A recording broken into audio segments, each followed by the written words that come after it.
Здравейте, аз съм Ивет от 9 Г и от 5 клас пиша мои стихотворения, пиша всякакви, пиша с хумористична цел, любовни, всякакви, изразявам само мои чувства.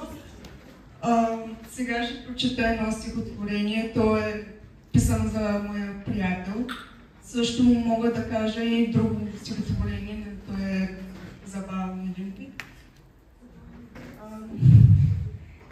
Любов, трудно нещо е това, но с тебе в сърцето ми е топлина.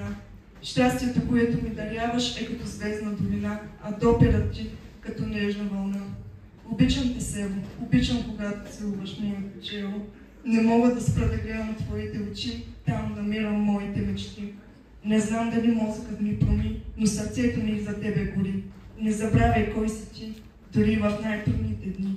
Благодаря, че си винаги до мен, дори когато в бурята съм плен. Влюбих се в теб, вълнуващо е тебе да видя сега, дори да я замига.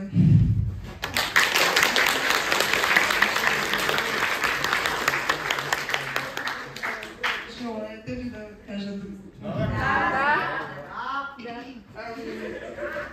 Това стихотворение го бях написала 5 клас и нямам го написано, но ще го кажа на глас. Събуждам се в нас, сутрин ранен час. И какво да видя? Нещо, което ме шокира. Нокъчът ми падна и животът ми пропадна. Ревна се аз, записвайки си час, но събота било, нямало времето. Пищя гласно, събуждайки съседа, кошето ясно. И на вратата блъска той, не за друго, а за побой.